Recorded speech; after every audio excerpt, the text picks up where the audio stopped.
Hello, I'm Adam Lupel, Executive Director of the Coalition for the UN We Need, C4UN, and it is my pleasure to welcome you all to this NGO Forum event at CSW 70, From Revitalization to Renewal, Advancing Access to Justice and Strengthening the Gender Equality Architecture for the UN We Need.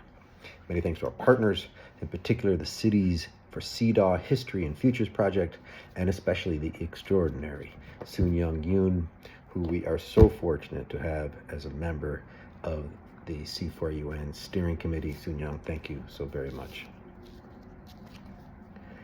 The current geopolitical context seems to get more challenging with each passing day. Militarism crowds out diplomacy, division blocks cooperation. The widening war in the Middle East weighs heavy on us all. And yet, recent events are also clarifying. We know our cause is just. A new global order based on might is right is a danger to us all.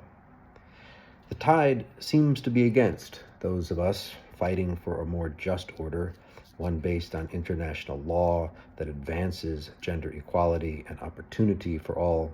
But hope is a warrior emotion, and we are in the good fight.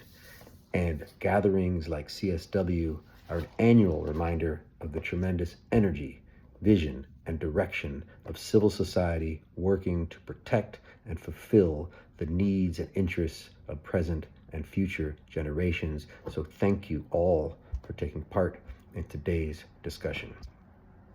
C4UN is a global platform of civil society organizations committed to creating a stronger, more effective, and more accountable United Nations. We have three main strategic priorities. First, to strengthen the constituency for global governance reform. This is a coalition, and we need all of you to be a part of it. Second, to defend multilateral institutions in a world of rising authoritarianism and militarism. The mechanisms of international cooperation are under attack. We must reinvigorate them by making them more inclusive, responsive, accountable, and effective. And three, to make the Pact for the Future count. We are committed at C4UN to the implementation of the Pact for the Future, including Action 8, which commits member states to achieve gender equality and the empowerment of all women and girls as a critical part of making progress on sustainable development.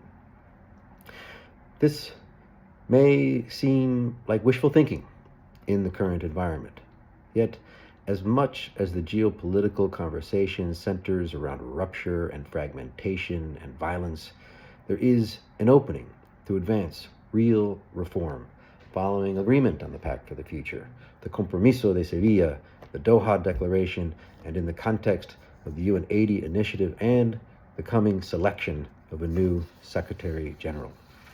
Every Secretary General since Dag Hammarskjöld has come into office with a reform agenda, and the next SG will be no different.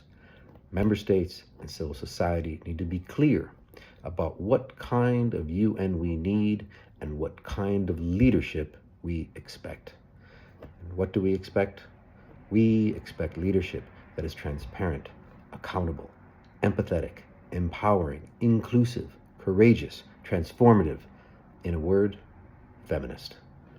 And we remind member states that they agreed in the Pact for the Future to stress the need for the selection and appointment process of the Secretary General to be guided by the principles of merit, transparency, and inclusiveness with due regard to gender balance and regional rotation, and to take into account the regrettable fact that there has never been a woman Secretary General. C4UN is committed to pursuing a better UN together with you. We will be organizing a series of regional conversations over the coming weeks, which we call Regional Futures Forums, leading up to a big global gathering here in New York in July. So stay tuned, join us, onward in 2026. Thank you.